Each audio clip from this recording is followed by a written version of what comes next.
Hi hello ನಮಸ್ತೆ ಎಲ್ಲರಿಗೂ S P S media ಚಾನಲಿನ ಮತ್ತೊಂದು ವಿಡಿಯೋಗೆ ಸುಸ್ವಾಗತ. ಸ್ನೇಹಿತರೆ, ಎಲ್ಲರೂ ಹೇಗಿದ್ದೀರಾ? ಎಲ್ಲರೂ ಚೆನ್ನಾಗಿದ್ದೀರಾ ಅಂದ್ಕೊಂಡಿದ್ದೀನಿ. ನಾನು ಕೂಡ ತುಂಬಾ ಚೆನ್ನಾಗಿದ್ದೀನಿ. ಎಲ್ಲರೂ ಚೆನ್ನಾಗಿದ್ದೀರಾ ಅಂದ್ಕೊಂಡು ಭಾವಿಸ್ಕೊಂಡು ಇವತ್ತಿನ ಒಂದು ವಿಡಿಯೋನ ಶುರು ಮಾಡಿಬಿಡೋಣ. ಇವತ್ತಿನ ಒಂದು ವಿಡಿಯೋದಲ್ಲಿ ಜುಲೈ 25ನೇ ತಾರೀಕು ಮಹಾಲಕ್ಷ್ಮಿ ರಾಜಯೋಗ ಇದೆ. ಈ 8 ರಾಶಿಯವರ ವೃತ್ತಿ ವ್ಯವಹಾರದಲ್ಲಿ ಭಾರಿ ಲಾಭ ಅಂತಲೇ ಹೇಳಬಹುದು. ಹಾಗಿದ್ರೆ ಈ 8 ರಾಶಿಯವರು ಯಾರ್ಯಾರು ಏನೆಲ್ಲ ಅದೃಷ್ಟದ ಫಲಗಳನ್ನು ಗಳಿಸಲಿದ್ದೀರಿ, ಯಾವುದರ ಬಗ್ಗೆ ಮುಂದಿನ ದಿನಗಳಲ್ಲಿ ಎಚ್ಚರಿಕೆ ವಹಿಸಬೇಕು ಅನ್ನೋದನ್ನ ಕಂಪ್ಲೀಟಾಗಿ ಇದೇ ವಿಡಿಯೋದಲ್ಲಿ ತಿಳಿಸ್ಕೊಡ್ತಾ ಹೋಗ್ತೀನಿ. ಇದನ್ನೆಲ್ಲ ತಿಳ್ಕೋಬೇಕು ಅಂದರೆ ಎಲ್ಲೂ ಕೂಡ ವಿಡಿಯೋನ ಸ್ಕಿಪ್ ಮಾಡಬಾರ್ದು. ಅಂದರೆ ವಿಡಿಯೋನ ಕಟ್ ಮಾಡಿ ಓಡಿಸ್ಕೊಂಡೋಗಿ ನೋಡ್ತೀರಾ, ಇದು ಫುಲ್ ಇನ್ಫಾರ್ಮೇಷನ್ ಅರ್ಥ ಆಗಲ್ಲ. ಸೊ ಹಾಗಾಗಿ ಎಲ್ಲ ವಿಡಿಯೋದಲ್ಲೂ ತಿಳಿಸ್ತಾ ಇರ್ತೀನಿ. ಬಿಗಿನಿಂದ ಎಂಡ್ ತನಕ ವಿಡಿಯೋವನ್ನು ವಾಚ್ ಮಾಡಿ. ವಿಡಿಯೋದಲ್ಲಿ ಒಳ್ಳೆ ಮಾಹಿತಿ ಸಿಕ್ಕಿದ್ದಲ್ಲಿ, ಈ ವಿಡಿಯೋ ಯೂಸ್ಫುಲ್ ಅನಿಸಿದ್ದಲ್ಲಿ ವಿಡಿಯೋಗೆ ಲೈಕ್ ಮಾಡಿಲ್ಲ ಅಂದರೆ ದಯವಿಟ್ಟು ಲೈಕ್, ಕಮೆಂಟ್, ಶೇರ್ ಮಾಡಿ ನಿಮ್ಮ ಅಭಿಪ್ರಾಯವನ್ನು ತಿಳಿಸಬಹುದು. ಓಂ ಶ್ರೀ ಮಹಾಲಕ್ಷ್ಮಿ ನಮಃ ಅಂತ ಕಮೆಂಟ್ ಮಾಡಿ. ಮಹಾಲಕ್ಷ್ಮಿಯ ಅನುಗ್ರಹದಿಂದ ನಿಮ್ಮ ಜೀವನದಲ್ಲಿರುವ ಕಷ್ಟ, ಸಮಸ್ಯೆ, ಅಡಚಣೆ, ತೊಂದರೆ ಎಲ್ಲವೂ ಕೂಡ ಸಂಪೂರ್ಣವಾಗಿ ನಿವಾರಣೆಯಾಗಲಿ ಅಂತ ಕೇಳ್ಕೊತಾ ವಿಡಿಯೋದ ಕಡೆ ಗಮನ ಕೊಟ್ಬಿಡೋಣ. ಹೌದು ಸ್ನೇಹಿತರೆ, ಮಹಾಲಕ್ಷ್ಮಿ ರಾಜಯೋಗವು 2026 ಜುಲೈ 24ರಂದು ಮಿಥುನ ರಾಶಿಯಲ್ಲಿ ಮಹಾಲಕ್ಷ್ಮಿ ರಾಜಯೋಗ ರೂಪುಗೊಳ್ಳುವುದು. ಇದರಿಂದ ಮಹಾಲಕ್ಷ್ಮಿಯ ದೇವಿಯ ಕೃಪಾ ಕಟಾಕ್ಷ ನಿಮ್ಮ ಮೇಲಿರಲಿದೆ. ಲಕ್ಷ್ಮೀ ದೇವಿಯ ಕೆಲ ರಾಶಿಯವರಿಗೆ ವೃತ್ತಿ ಹಾಗೂ ವ್ಯವಹಾರದಲ್ಲಿ ಸಾಕಷ್ಟು ಲಾಭವನ್ನು ಹೊತ್ತು ತರಲಿದ್ದಾಳೆ. ಲಕ್ಷ್ಮೀ ದೇವಿಯ ಅನುಗ್ರಹ ಇರುವ ರಾಶಿಗಳ ಭವಿಷ್ಯವನ್ನು ತಿಳಿತಾ ಹೋಗೋಣ. ಸೊ ಹಾಗಾಗಿ ಎಲ್ಲೂ ಕೂಡ ಸ್ಕಿಪ್ ಮಾಡ್ದೇನೆ ಕೊನೆ ತನಕ ವಾಚ್ ಮಾಡಿ, ಒಳ್ಳೆ ಮಾಹಿತಿ ಸಿಗಲಿದೆ.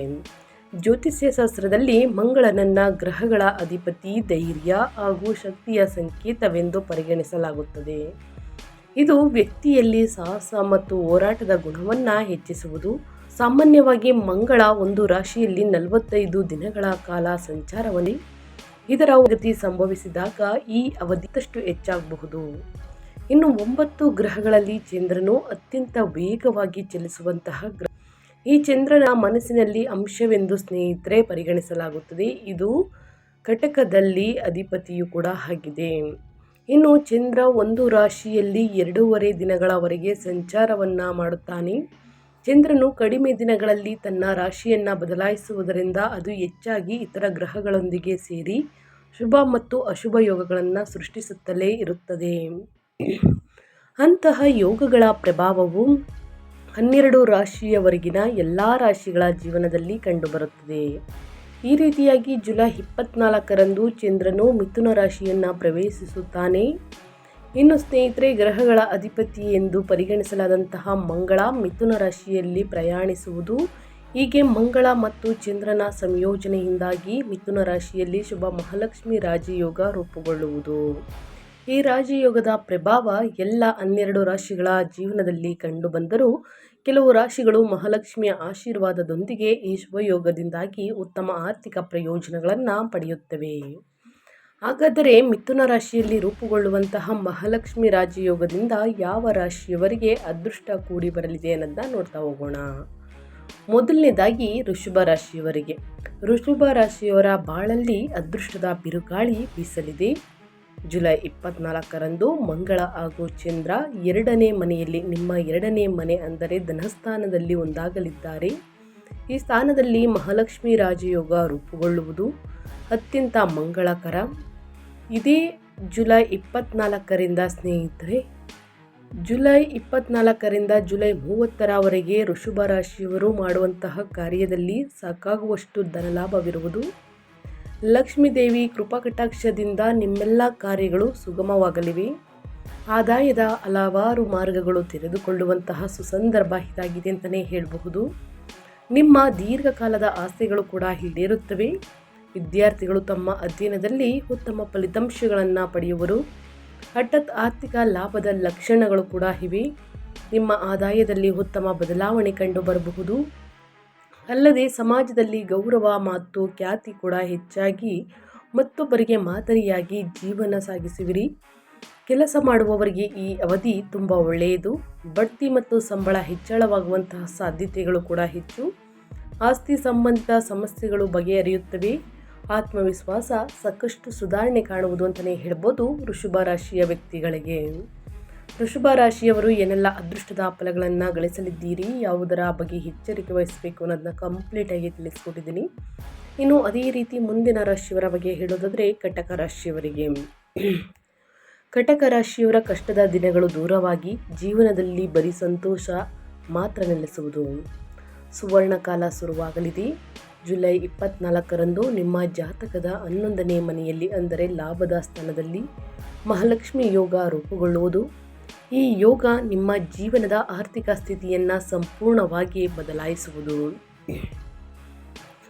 ಆತ್ಮವಿಶ್ವಾಸ ಸಾಮಾನ್ಯಕ್ಕಿಂತ ಹೆಚ್ಚಾಗುತ್ತದೆ. ಹಣ ಹಲವು ಮಾರ್ಗಗಳಿಂದ ಬರುತ್ತದೆ. ನೀವು ಶ್ರಮಪಟ್ಟಂಥ ಹಣ ನಿಮ್ಮ ಕೈಗೆ ಬರುತ್ತದೆ. ಇದು ಆರ್ಥಿಕ ಸ್ಥಿತಿಯಲ್ಲಿ ಅನಿರೀಕ್ಷಿತ ಬದಲಾವಣೆಗಳನ್ನು ತರುವುದು. ಕುಟುಂಬದಲ್ಲಿನ ಸಮಸ್ಯೆಗಳು ಕೊನೆಗೊಳ್ಳುವಂತಹ ಸುವರ್ಣ ಕಾಲವಾಗಿದೆ. ವೈಯಕ್ತಿಕ ಜೀವನದಲ್ಲಿ ಸಂತೋಷ ಕೂಡ ಹೆಚ್ಚಾಗುತ್ತದೆ. ನೀವು ನಿಮ್ಮ ಕೆಲಸವನ್ನು ಬದಲಾಯಿಸುವ ಬಗ್ಗೆ ಯೋಚಿಸುತ್ತಿದ್ದರೆ ಅಥವಾ ಉದ್ಯೋಗವನ್ನು ಹುಡುಕುತ್ತಿದ್ದರೆ ಇದು ಯೋಗ್ಯ ಸಮಯವಾಗಿದೆ ಅಂತಲೇ ಹೇಳ್ಬೋದು ಕಟಕ ರಾಶಿಯ ವ್ಯಕ್ತಿಗಳಿಗೆ. ಇನ್ನು ಅದೇ ರೀತಿ ಮುಂದಿನ ರಾಶಿಯವರ ಬಗ್ಗೆ ಹೇಳೋದಾದರೆ ಕನ್ಯಾ ರಾಶಿಯವರಿಗೆ. ಕನ್ಯಾ ರಾಶಿಯವರ ಬಾಳು ಬಂಗಾರವಾಗುವಂತಹ ಕಾಲವಿದು. ಏಕೆಂದರೆ ನಿಮ್ಮ ಜಾತಕದ 10ನೇ ಮನೆಯಲ್ಲಿ ಮಹಾಲಕ್ಷ್ಮಿ ಯೋಗ ರೂಪುಗೊಳ್ಳುವುದು. ಜುಲೈ ತಿಂಗಳಿಂದ ನಿಮ್ಮ ಜೀವನದಲ್ಲಿ ಸಂತೋಷ ಸಂಪತ್ತು ಮಾತ್ರ ನೆಲೆಸುವುದು. ಉದ್ಯೋಗದಲ್ಲಿ ಪ್ರಗತಿ ಹಾಗೂ ಖ್ಯಾತಿ ಕೂಡ ಹೆಚ್ಚಾಗಲಿದೆ. ಕಡಿಮೆ ಶ್ರಮದಿಂದ ಹೆಚ್ಚು ಲಾಭವನ್ನು ಪಡೆಯುವಂತಹ ಸುಸಂದರ್ಭ ಇದಾಗಿದೆ.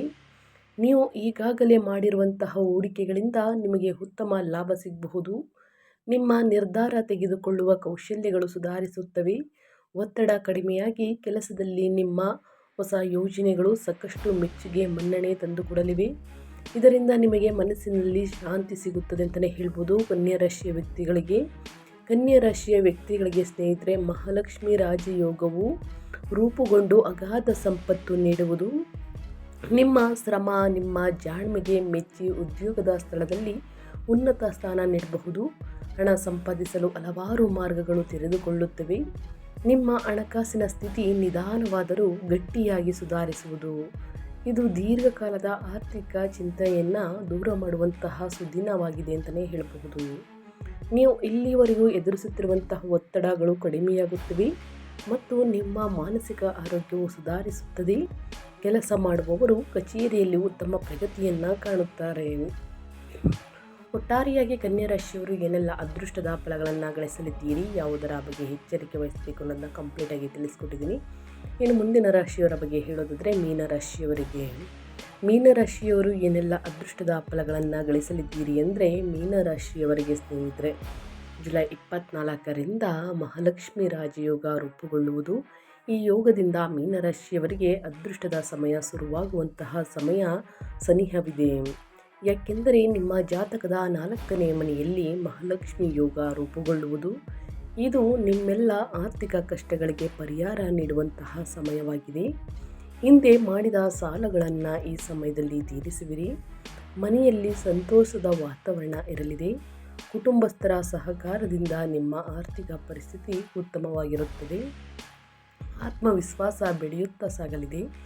ಈ ಸಮಯದಲ್ಲಿ ನಿಮ್ಮ ಶ್ರಮದ ಹಲವು ನಿಮ್ಮ ಕೈಗೆ ಅಂತಂದರೆ ಬರಬಹುದು. ಶ್ರಮದ ಹಣವು ನಿಮಗೆ ಕೈ ಸಿಗಲಿದೆ. ನಿಮ್ಮ ಕುಟುಂಬದೊಂದಿಗೆ ಉತ್ತಮ ಸಮಯವನ್ನು ಕಳೆಯಲು ನಿಮಗೆ ಅವಕಾಶ ಕೂಡ ಸಿಗಬಹುದು. ಸಂಶೋಧನೆ, ವೈದ್ಯಕೀಯ ಮತ್ತು IT ಕ್ಷೇತ್ರದಲ್ಲಿ ಇರುವವರು ಅನಿರೀಕ್ಷಿತ ಲಾಭವನ್ನು ಪಡೆಯುತ್ತಾರೆ. ಒಟ್ಟಾರೆಯಾಗಿ ಹೇಳಬೇಕು ಅಂದರೆ ಮೀನರಾಶಿಯವರು ಏನೆಲ್ಲ ಅದೃಷ್ಟದ ಫಲಗಳನ್ನು ಗಳಿಸಲಿದ್ದೀರಿ ಅನ್ನೋದನ್ನ ಕಂಪ್ಲೀಟಾಗಿ ತಿಳಿಸ್ಕೊಟ್ಟಿದ್ದೀನಿ. ಇನ್ನು ಅದೇ ರೀತಿ ಸ್ನೇಹಿತರೆ, ಮುಂದಿನ ರಾಶಿಯವರ ಬಗ್ಗೆ ಹೇಳೋದಾದರೆ ಮೇಷರಾಶಿಯವರಿಗೆ. ಮೇಷರಾಶಿಯವರಿಗೆ ಸ್ನೇಹಿತರೆ, ಶುಕ್ರ ಮತ್ತು ಸ್ನೇಹಿತರೆ ಗ್ರಹಗಳ ಸಂಚಾರದ ಸಮಯದಲ್ಲಿ ಸಾಕಷ್ಟು ಶುಭ ಫಲಿತಾಂಶಗಳನ್ನು ನೋಡಲಿದ್ದೀರಿ. ಮೇಷರಾಶಿಯವರಿಗೆ ಈ ಸಂಚಾರವು ನಿಮಗೆ ವಿಶೇಷ ಶುಭ ಫಲಗಳನ್ನು ತರಬಹುದು. ಈ ಅವಧಿಯಲ್ಲಿ ನಿಮ್ಮ ವ್ಯಕ್ತಿತ್ವ ಮತ್ತು ಸಾರ್ವಜನಿಕ ಪ್ರತಿಷ್ಠೆ ಮತ್ತಷ್ಟು ಹೆಚ್ಚಾಗುವಂತಹ ಸಾಧ್ಯತೆ ಇದೆ. ನಿಮ್ಮ ಆಲೋಚನೆಗಳು, ನಿರ್ಧಾರಗಳು ಮತ್ತು ಕಾರ್ಯಗಳಿಗೆ ಸುತ್ತಮುತ್ತಲಿನವರಿಂದ ಉತ್ತಮ ಮೆಚ್ಚುಗೆ ಕೂಡ ದೊರೆಯಬಹುದು. ಹಣಕಾಸಿನ ವಿಷಯದಲ್ಲಿ ಸಹ ಪ್ರಗತಿಯ ಸೂಚನೆಗಳಿವೆ. ದೀರ್ಘಕಾಲದಿಂದ ಬಾಕಿ ಉಳಿದಿದ್ದಂಥ ಹಣ ಮರಳಿ ಸಿಗುವಂಥ ಅವಕಾಶಗಳು ಎದುರಾಗಬಹುದು. ಉದ್ಯೋಗ ಕ್ಷೇತ್ರದಲ್ಲಿ ಇರುವವರಿಗೆ ಹೊಸ ಜವಾಬ್ದಾರಿಗಳು ಮತ್ತು ಪ್ರಮುಖ ಅವಕಾಶಗಳು ದೊರೆಯುವಂತಹ ಸಾಧ್ಯತೆ ಇದ್ದು ಮೇಷರಾಶಿಯವರಿಗೆ. ಇದರಿಂದ ಸ್ನೇಹಿತರೆ, ವೃತ್ತಿ ಜೀವನದಲ್ಲಿ ಸಾಕಷ್ಟು ಪ್ರಭಾವ ಅಂದರೆ ನಿಮ್ಮ ವೃತ್ತಿ ಜೀವನದಲ್ಲಿ ಪ್ರಭಾವ ಮತ್ತು ಗೌರವ ಕೂಡ ಹೆಚ್ಚಾಗಬಹುದು. ವ್ಯವಹಾರವನ್ನು ಮಾಡುವವರಿಗೆ ಹೊಸ ಗ್ರಾಹಕರು ಮತ್ತು ಹೊಸ ಅವಕಾಶಗಳು ಸಿಗುವಂತಹ ಸಾಧ್ಯತೆ ಇದೆ. ನಿಮ್ಮ ಸೃಜನಾತ್ಮಕತೆ ಮತ್ತು ಕಲಾತ್ಮಕ ಪ್ರತಿಭೆಗಳಿಗೆ ಹೆಚ್ಚಿನ ಮನ್ನಣೆ ದೊರೆಯಬಹುದು. ಈ ಸಮಯವು ನಿಮ್ಮ ಸಾಮರ್ಥ್ಯವನ್ನು ಪ್ರದರ್ಶಿಸಲು ಮತ್ತು ಯಶಸ್ಸಿನತ್ತ ಮುನ್ನಡೆಯಲು ಅನುಕೂಲಕರವಾಗಿರಬಹುದು. ಒಟ್ಟಾರೆಯಾಗಿ ಹೇಳಬೇಕು ಅಂದರೆ ಏನೆಲ್ಲ ಅದೃಷ್ಟದ ಫಲಗಳನ್ನು ಗಳಿಸಲಿದ್ದೀರಿ ಮೇಷರಾಶಿಯವರು ನನ್ನ ಕಂಪ್ಲೀಟಾಗಿ ತಿಳಿಸ್ಕೊಟ್ಟಿದ್ದೀನಿ. ಅದೇ ರೀತಿ ಮುಂದಿನ ರಾಶಿಯವರ ಬಗ್ಗೆ ಹೇಳೋದಾದರೆ ಸಿಂಹರಾಶಿಯವರಿಗೆ, ಸಿಂಹರಾಶಿಯಲ್ಲಿ ಜನಿಸಿದವರಿಗೆ ಶುಕ್ರನ ಈ ಸಂಚಾರವು ಸ್ನೇಹಿತರೆ ಹೊಸ ಅವಕಾಶಗಳು ಮತ್ತು ಯಶಸ್ಸಿನ ಸಾಧ್ಯತೆಗಳನ್ನು ತರಬಹುದು.